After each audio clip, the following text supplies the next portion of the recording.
Hello everyone, today I'm going to be talking about toys and Christmas. So I recently read in the news that there may be a toy shortage this Christmas because of supply chain issues. Shelves may go bare and you may not be able to find particular toys that you want for your kids.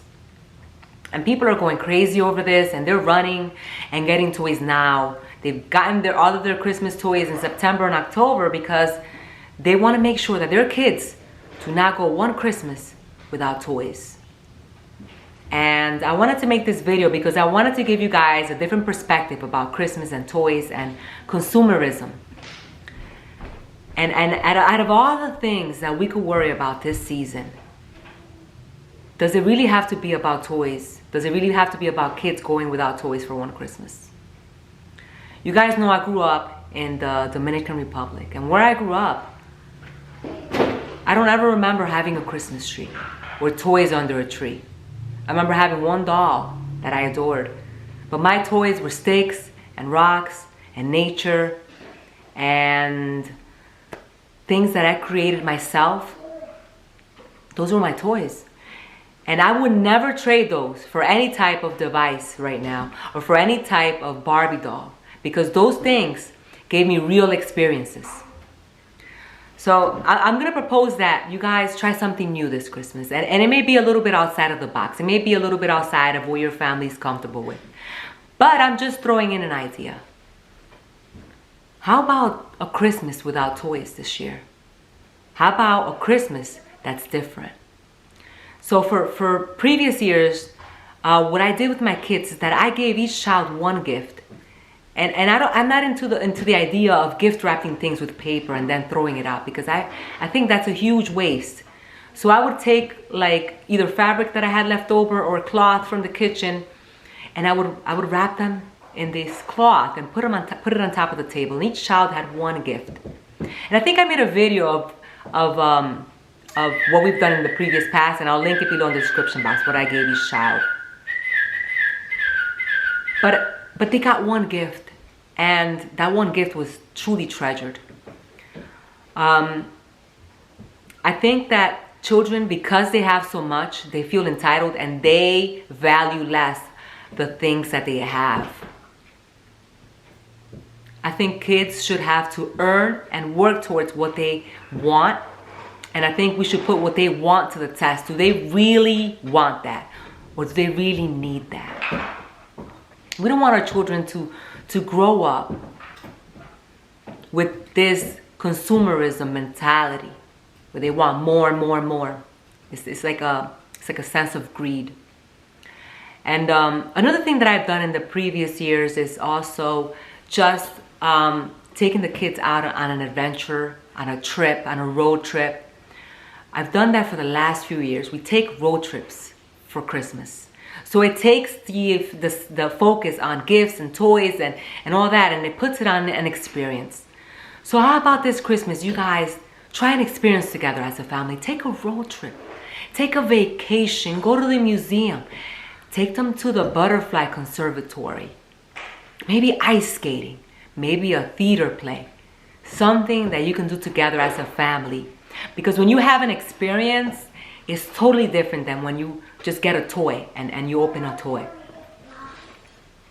And what about, like, instead of giving a toy for Christmas, we give them, how about tools? Like, if it's a girl, maybe a sewing kit or a sewing machine. If it's a boy, maybe one of those utility tools, like utility knives, if they're teens, where it has the screwdriver and it has scissors and it has like other things, and they could put it on their belt, like a little clip.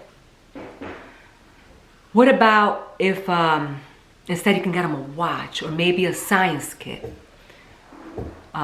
Just things that is not just a toy. Things that they can use for multiple purposes and things that can last for many, many years. Something to think about, because like I said, children have so many toys and most of them end up in the landfill. And if we think about here in America, people have playrooms filled with toys. Children have so many toys. And God forbid, kids this Christmas went without toys. what would really happen. Just maybe they would use their imagination.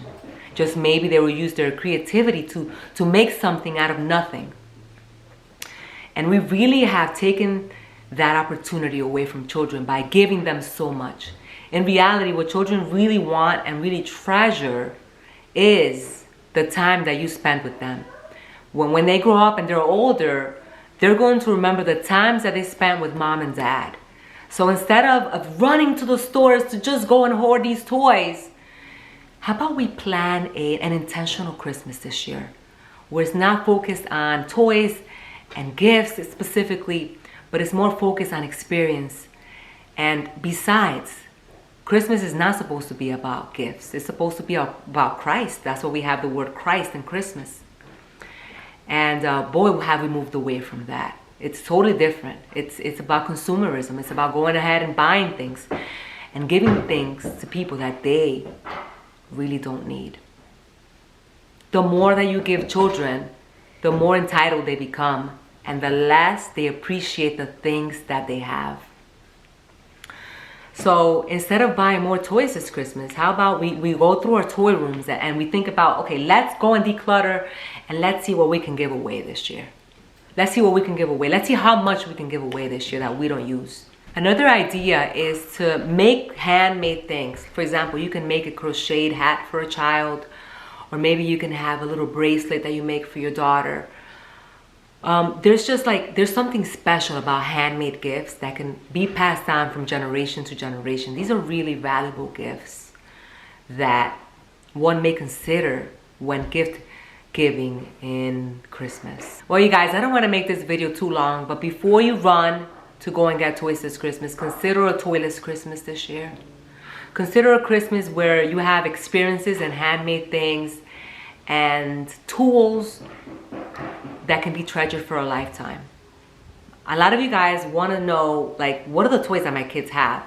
And so I am going to be actually filming tomorrow for you guys what we have in our toy closet.